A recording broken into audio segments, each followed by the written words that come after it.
ụmụnne m ndị Igbo onye mụ na-anọ kịta na mbụ Sunday Ekeba ka mụ na-anọ right now ọ brother bụ di yes onye bụ nwunye ya ka ọ bụ so I chọrọ ka anyị nụ from him ka anyị mara ebe okwu a jidobe for now so sir please can you tell us what happened? Onwebeghị ebe ma ekwugo na okwu a and the guy bịa kpọrọ nwunye m na shop si na okoje tinye m ya drip ọrịa je egbuwa ebe fa chọọ ya elicha ya na anya fụrụ ya mesịa fụ ya one barrister Ugochukwu Onyekwe sayị ka arapụ ijide the guy n'ọgba ọsọ n'oge provide ya anyị chọsịa ya mgbe m ji wee fụ ya n'ime soka pit obe bugoro wee tinye the guy agbago ọsọ since a PG chairman Ogbunike wangele egide ya nwoke ya nwaanyị Fani Adịbo wee gbu ya so ya nwaanyị Fani Adịbo wee gbu ya ejidere ya dade so ndị sekuriti Ogbunike na-emezi ya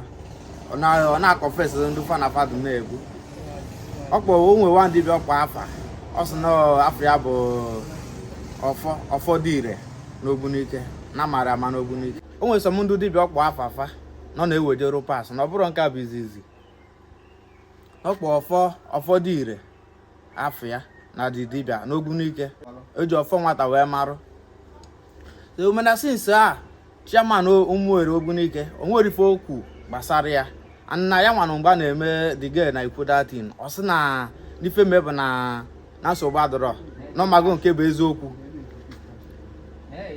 n'oge tekụzi action n'ife dọdị ya and since last week Wednesday ife a mego na onwebu ife amfụ achọ enyemaka since a onwere onye nke ije ebe a polisi si na nke a na fe nwere ego moto na fe nwere moto na station so mmadụ confuse since a onye m aka oge yeru m ya yeru m aka ọ maka na fa na-eme ya maka na mbụ onye Abakaliki ma ọ na nwunye mbụ onye Enugu steeti na onwere ife ga-emefa ọ aka na ya oyi enyemaka n'ube ụmụnne m ndị Igbo n'ugbatara m ọsọ enyemaka na fa na-emezi dị kesi ọ na-emezi ka ọ na-akapichie ya ọ dịzị ka ọ na-ọkụkọ egwu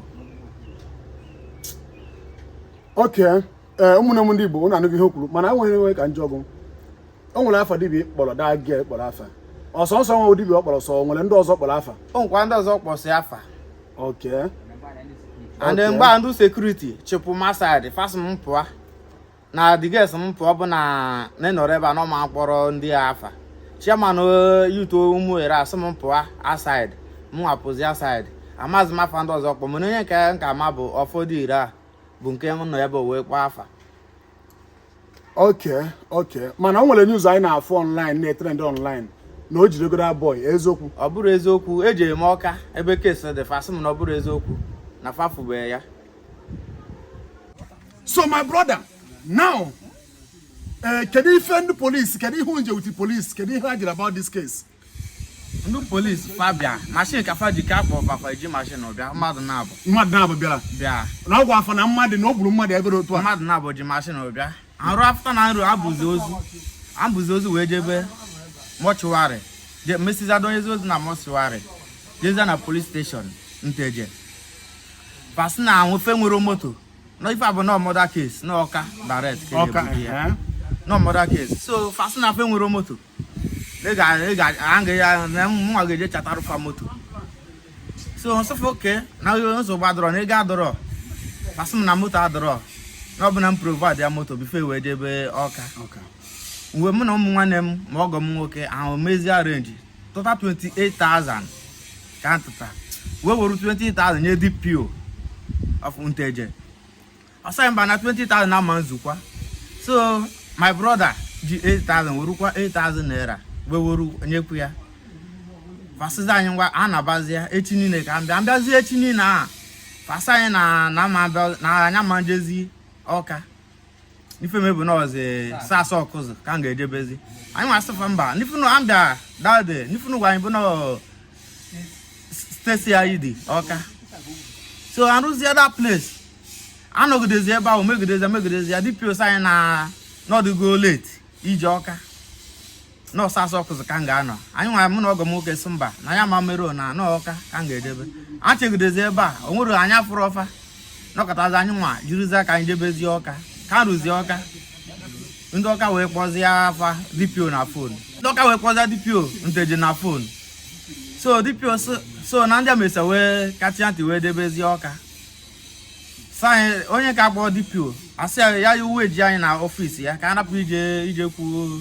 DPO ọka so since ka nrukwa ọka mesa statement anyị anaba rọfụlụ de fasina fe ga-akpa ya mesa fa kpọrọ anyị ọgọ m nwoke kpọza fa na phone fasina ka m bịa njezi nya ka m rughị nya fasa anyị na moto adọrọ na fe nwere moto na moto adọrọ moto ga ande fe nwekwuru squad ga-eji wee jee arrest na that compound so after every fasina njụ afọ ego n'obe ego moto fa gwa anyị ego moto bụ 40,000 anyị were 40,000 wee nyefa n'ego moto so anyị nwa wee natabazia debezia zone 13 debezia zone 13 sizi ebe a wee nata ndị zone 13 sa ọ bụ na ndị ọka adọrọzi serious ọ ya bụ ka mezia ka fanwa wee marụzia na fanwa bụ zone ka fa bụ anyị anataba since o nwere ife ọzọ ọnụgo about that case. Okay, ụmụnne m ndị Igbo ọ na-anụgo ihe o kwuru. Ihe na-ewute m bụ one this case si wee na-ada mmiri mmadụ ka o gburu nwaanyị dị ime 7 months ogbu ehopụ ya anya gọọmenti mmanụ ihe dị otu a mere everybody are keeping silent. Ọ na-ewute m is paining me. Ọ na-ewute m na alụ dị otu a na-eme n'ala Igbo onye ọ na-emechisi ọnụ covering evil because of maybe that person will ego or that person will connection. That's what is happening. Onye abu nwunye ka ogburu nwaanyị dị ime 7 months ogbue like that. Now the case I don't another milli. We are living in a wicked generation. Please, I'm using this opportunity to call the governor of Anambra State, Governor Soludo. Please, you need to take action in this thing on a state because you need to take action. I know that you are against this evil. That is why you hope to fight against those native doctors. Because now God have made this one to expose. Now look at how everything want to die. Please, this family need justice. They need justice. This thing will not end like this. It will not end like this. They need justice. And this evil must stop in Igbo land. I myself, I'm not happy for seeing all those things that is happening. Look at everything.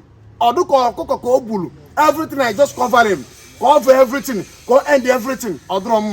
Please, as you are watching this video, make sure that you share this video. Or any of your brother or your sister when like the government that can be involved in this case, please let that person come. And the more the next person. If and not find another person, now that compound. Offloading mad in that different compound. Yes, and then the only card fresh. Fresh. Can you see what is happening? And the government have seen this thing. Everybody are keeping quiet. Why? I have seen this thing now, but why everybody are keeping silent? Something like that. You people should do something, please. Because let me stop this video here. Our brother, happy. Because governor and all the money Sindu Woji in Anambra State, because move on action to make sure that that lady for those people. They will provide those people do more investigation to verify, and those people not doing involved in this thing. Because tomorrow may be your turn, it may be your brother, it may be one of your family member. It's paining me. It's paining me a lot. I'm not happy. Share this video and tag the governor of Anambra State. This thing will not die like this. It will not end like this. I am one of them involved in this thing. It will not end like this.